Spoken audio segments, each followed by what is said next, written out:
Darfur is one of the ugly incidences happening in Africa.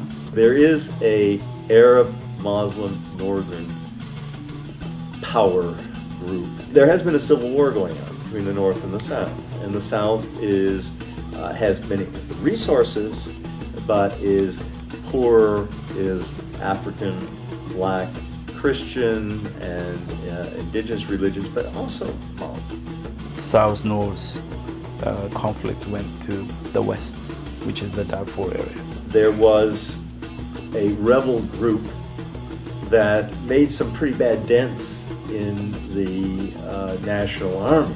The governments also sponsor proxy wars, giving guns to a very small group of people to fight in that region on the behalf of the government. The Janjaweed are that militia group.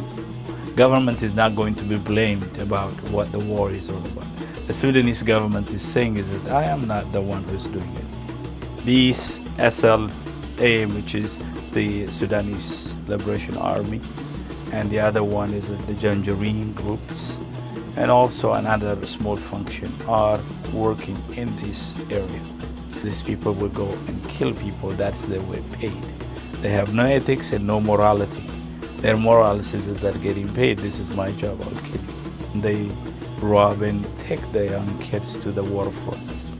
They're losing tremendous amount of young generation and dying of diseases and malnutrition. Colin Powell issued the main statement, the core statement of the administration, and unhesitantly called it genocide. Letting this thing smolder for a long time is as bad and despicable as not acting at all, in fact, only acting in complicity afterwards. The president of Sudan, al-Bashir, now is getting tremendous amount of money from China, over $2 billion of oil sale. So Khartoum is booming in Chinese business. We have to proceed the peace talk, what we had in the past. The peace talk should bring all the forces in local level to sit down and discuss the matter. So we need to supply with humanitarian fund to this region to settle their differences and resolve their conflicts. Hard to warn in these dark ages. You're not alone in this story's pages. Light is falling amongst the living and the dying, and I'm trying to hold it in. Yeah, I'm trying to hold it in. Words on fire, it's more than I can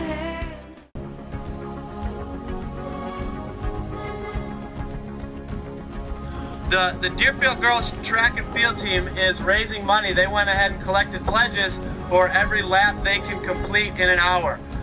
So they're going to be out here for an hour walking / running around trying to raise money for this cause in Darfur. Many of you already know that the number of people who live in that area of Sudan, in the Western Sudan, are 6 million.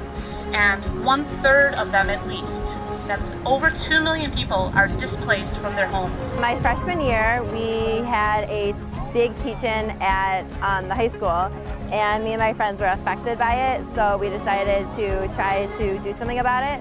So we decided that the run would raise money for the refugee camps in Darfur. They've had to flee from their homes, and they're staying in refugee camps outside of their own country or in internally displaced camps, IDP camps, inside of their own country. The aid agencies that meant to help them have been forced out by the violence or forced out by the government of Sudan.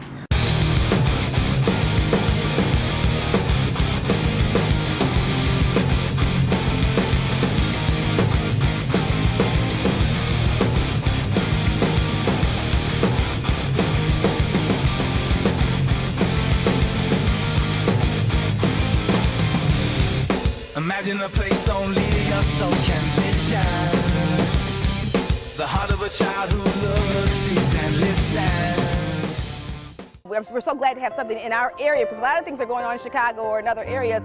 So we here are really appreciated when we can come out and support global efforts. We go around to local merchants and get raffle prizes, and we advertise it in the community and in our school so we can get people coming and donating. I just decided that I was going to raise some money for this walk, run, whatever.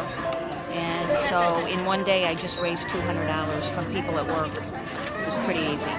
There are so many people here and it's really great, and we've already raised a ton of money.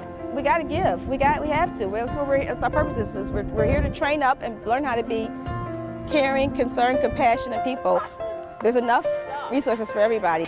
To me, this is like a mini Holocaust in a way. Not as many people, but it's similar. We can't turn our backs on these people.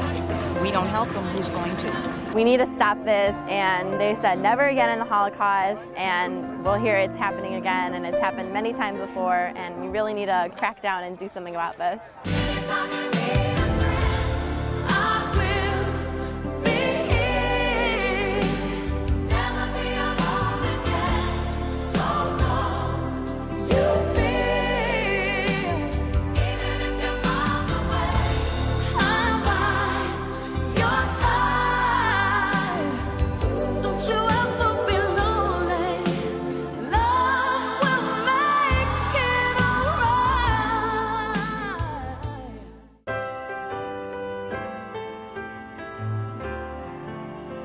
We will not tolerate atrocities, we will not tolerate systematized rape, and we will not tolerate the displacement of millions of innocents.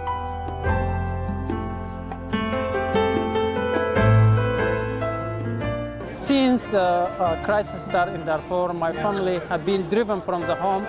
Most of them live right now in refugee camps, 6 refugee camps. First, when the war started, they was traveling. My sister, actually, she moved across the border, Chad, and she's in Chad refugee camp.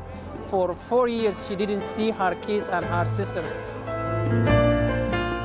They can't go back. The government army and the militia Janjaweed, they still attack them from the refugee camp. They crossing the border to Chad refugee camp and continually killing them. Month ago, they killed over 200 in Chad refugee camps.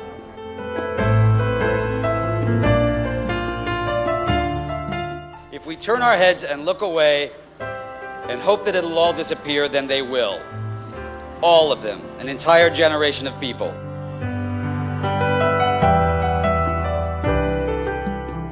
We need to divest for Darfur, not for the genocide.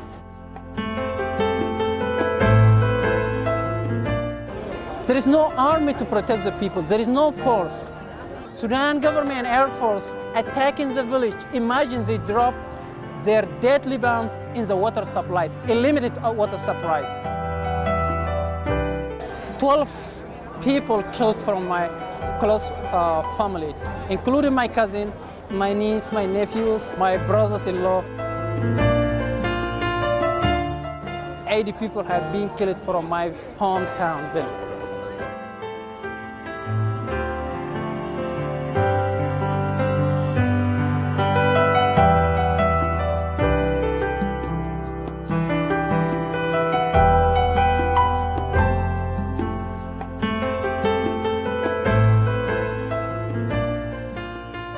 The genocide in Darfur is not only killing of people, it's the cleansing of the culture of 800 years history.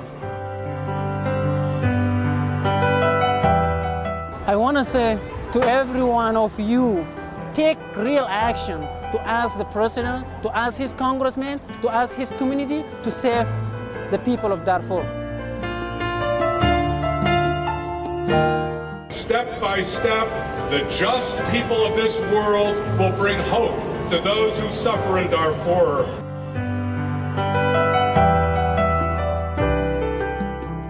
I believe we are not alone. And with your voice, we could be safe, and my family could be safe. And with your voice, the genocide could be ended in Darfur.